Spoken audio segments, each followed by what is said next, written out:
Olá pessoal, hoje nós vamos falar das dores e das delícias do processo de um projeto. Como tudo na vida, o projeto também tem um processo que ora é mais agradável, ora é menos agradável. Agora, vai depender muito da sua cabeça. Se você quiser, você vai sofrer muito, ou então você vai sofrer muito menos e aí realçar as coisas gostosas que o projeto propicia. A gente fala que a gente pode trabalhar com os dois lados do cérebro, isso é verdade, com o lado direito, que é mais intuitivo, mais criativo, que a gente voa. Depois, num outro momento, a gente trabalha com o lado esquerdo, que é mais pragmático, é mais racional, e com isso a gente vai fazendo aí um balanço. Só que nós estamos falando de um processo mais solitário, né? De uma criação mais individual, que existe sim em alguns casos, mas normalmente, em geral, a gente tem outros atores coadjuvantes. Nós temos sempre colaboradores que vão trabalhar com a gente no próprio processo do projeto. O primeiro deles é o cliente. O cliente também tem as suas vontades. Se você é aquela pessoa que tem uma ideia, é intransigente, é inflexível, provavelmente você vai sofrer bastante, porque o cliente também tem as suas ideias, não só as dele, mas também da esposa, ou do marido, ou do filho, ou da sogra, ou aquele primo que acabou de voltar da Europa. Então, se eu posso dar um conselho, eu diria para você ser mais flexível. Usar, sim, os inputs dessas outras pessoas como uma coisa instigante, como um desafio, e fazer desse limão a sua principal limonada, porque depois vão acontecer outros limões que vão ainda frutificar no processo do seu projeto. Passada essa primeira fase do cliente, e às vezes, se for um cliente particular, essa fase praticamente nunca acaba. Essa fase vai até o final da obra, então você tem que ir se acostumando. Mas suponhamos que é um projeto corporativo, e no projeto corporativo a coisa acontece de uma maneira um pouco mais profissional. Claro que o cliente vai dar o palpite, os arquitetos que trabalham ali naquela empresa também vão contribuir com ideias. Normalmente você tem gerentes de produto, você tem gerentes de marketing, cada um ali contribuindo, cada um querendo mostrar que também é capaz, né, de botar ali a sua cereja no bolo, e realmente você vai ter que ter ali um jogo de cintura para que essas cerejas todas caibam de forma harmônica nesse bolo, sem realmente acabar com a estética, o que pode sim acontecer. Mas mesmo nesses casos, você vai ter depois os clientes técnicos, vai ter o cara de elétrica que vai dizer que ali onde você tinha colocado aquele jardim de tapeçaria, né, que era um dos motes importantes do seu projeto, infelizmente vai ter que caber ali uma cabine transformadora, que é uma caixona enterrada, que você não pode ter praticamente nada em cima, e isso vai acabar sim com o seu jardim de forrações. Ou então, esse mesmo cara diz o seguinte: não, nós vamos ter que ter ali uma cabine pad mount. E isso é um trambolho, é uma caixa relativamente grande, e a lei de Murphy vai dizer que aquele elemento vai ficar exatamente no meio daquele ponto focal que você já tinha imaginado, tá? E vai estragar tudo. Então é muito importante você ter um relacionamento bom com todo mundo, principalmente com o cliente, porque o engenheiro de elétrica vai procurar sempre soluções que sejam mais eficazes e mais econômicas. Então muitas vezes você vai ter que dizer: olha, esse pad mount tem que ficar mais deslocado, porque aqui não pode acontecer. E ele vai dizer: não, mas os cabos são muito caros. Se você fizer isso, vai ficar um preço muito maior do que a gente tinha previsto. E aí então entra todo o seu poder de negociação. Você vai ter que conversar com o seu cliente. Agora, por favor, não use o argumento da beleza só. Isso é mais bonito, porque normalmente os engenheiros não vão aceitar muito isso, tá certo? Eles vão achar que você é capaz de fazer uma coisa tão bonita quanto, mesmo com aquele trambolho ali naquele ponto.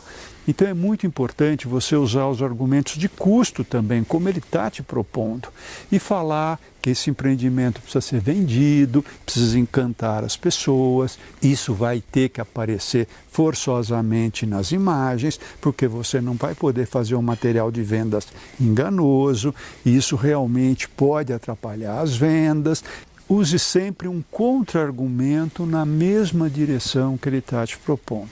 Existem arquitetos, paisagistas que são muito duros, são muito inflexíveis, dizem, não, tem que ser assim mesmo, porque minha concepção é essa. E aí depende muito do seu cliente. Tem cliente que acha até bacana você fazer isso, mas a maioria, principalmente se forem clientes corporativos, que vão trabalhar ali com várias outras pessoas, você vai ter que ser mais encantador e você vai ter que ter essa flexibilidade para poder gerenciar todo esse processo. Aí você realmente consegue tirar aquela cabine transformadora e passar para outro lugar. Mas aí chega então o pessoal da hidráulica, dizendo o seguinte, olha, nós temos várias caixas de passagens e temos que colocar aqui nesse local que você havia feito o seu jardim de tapeçaria. E você diz, pelo amor de Deus, vamos pegar todas essas caixas e colocá-las lá no outro canto, que aí eu coloco um arbusto na frente, eu disfarço. Fala, não, eu já fiz outro projeto, a gente pinta essas caixas de verde, elas ficam ótimas. Aí você diz, não, para esse padrão de empreendimento, a gente não pode fazer esse tipo de gambiarra, nós precisamos ter uma solução mais efetiva, uma solução mais inteligente, uma solução esteticamente mais interessante. E aí você vai tentar convencê-lo também. Isso porque a gente não falou do calculista. Muitas vezes você previu ali algumas árvores sobre aquelas lajes e chegam ali com a solução de que infelizmente não vai poder haver rebaixo, que vão ter que fazer uma laje plana e por vários motivos ali de pé direito da garagem, isso não pode acontecer e você vai ter que procurar então dar soluções de morrotes, sem que isso realmente vire ali, né, uma montanha no seu jardim, enfim. Esse processo de ter problemas durante todo o andar do projeto vai acontecer sim. Você pode ser mais flexível ou não, e você vai poder sofrer mais ou menos, depende muito da sua postura. No início da carreira, quando eu me formei, eu era muito prepotente. Eu achava que eu sabia de tudo, né, que eu ia dar as ideias e tinham que ser executadas daquela forma, até porque eu tinha feito um curso de arquitetura, né, eu tinha recebido ali um canudo dizendo que eu era capaz de fazer aquilo. E eu sofria muito, porque eu tinha um nível de expectativa muito alto. Eu queria que as minhas ideias fossem executadas, realmente sem um mínimo de distorção. Isso era um preciosismo incrível da minha parte. E esse preciosismo fazia com que eu sofresse demais. Com o tempo, a gente vai ficando mais maduro, a gente vai entendendo mais os processos e hoje eu entendi o seguinte, tudo que é inflexível quebra. Tudo que é flexível se amolda. E essa lição eu comecei a praticar no dia a dia dos nossos trabalhos. E foi muito melhor, porque a partir do momento em que você começa a conversar, tem essa flexibilidade, tem toda essa conversa com as pessoas que estão ao seu lado, você se torna uma pessoa mais simpática, menos prepotente, menos arrogante, as pessoas te ouvem mais, elas entendem mais os seus argumentos. E tudo fica um pouco mais fácil. E outra coisa, você precisa entender, né, que é muito raro um projeto super autoral, pelo menos na forma como eu trabalho. O que é isso? Você faz um risco e esse risco aparece diretamente na obra. Eu prefiro entender que o processo do projeto ele é mais colaborativo. E ele está menos para a pintura, né? O pintor que chega lá tem uma inspiração e faz o seu quadro, a sua obra, né? Do que para o cinema. O cinema é outra outra forma de trabalhar, com muitos colaboradores e se consegue sim resultados muito bacanas. É assim que eu procuro trabalhar sempre. Então eu vejo esses desafios como coisas interessantes, como formas de crescimento, como eu ir buscar uma solução que eu não tinha pensado e que realmente poderia até melhorar e geralmente melhoram mesmo ali o resultado. Então a colaboração do calculista, a colaboração do arquiteto, que tem que participar sim de todo o processo, porque ele também sonhou, ele também é pai da criança. Aliás, na minha cabeça, quanto mais as pessoas se sentirem pais e mães daquele projeto, melhor vai acontecer o resultado. Até porque um projeto eu comparo muito mesmo com um filho, né? Filho é assim, você cria com todo carinho, você se dedica, você faz de tudo e esse filho ele pode pegar um caminho ou pegar outro. O projeto é meio parecido. Agora, quanto mais pessoas envolvidas na educação dessa criança, né, desse trabalho, melhor vai ser o resultado.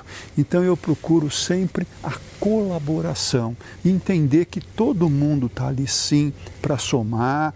Cada disciplina vai ter as suas melhores soluções, que nem sempre batem, mas é preciso ali a gente se salvar e realmente sofrer menos. Então, voltando, para isso as expectativas têm que baixar um pouquinho, né? Antigamente eu queria que meu projeto ficasse 100% das soluções que eu tinha criado. Hoje, se tiver 80%, eu já acho bom. Acho bom, porque aqueles 20% de ideias que eu não consegui colocar no projeto, provavelmente eu vou colocar no próximo, né? Que vai acontecer logo em seguida. Então, é isso. A gente precisa ver sempre o lado bom das coisas para a gente sofrer menos, porque realmente a gente sofre, né, ou tem prazer dependendo muito da nossa cabeça, da nossa forma de atuar, do nosso approach diante o projeto. Cabeça é fundamental e há muito tempo eu decidi ser feliz. Ou seja, trabalhar em conjunto, buscar soluções que sejam realmente mais harmônicas, um entendimento mais claro do que é importante ou menos importante para aquele projeto e buscar sempre harmonia em todos os sentidos. Espero que vocês tenham gostado. Aliás, se vocês gostaram, se inscrevam no canal Criando Paisagens. Toda semana um novo vídeo. Pessoal, é isso aí. Um grande abraço para todo mundo.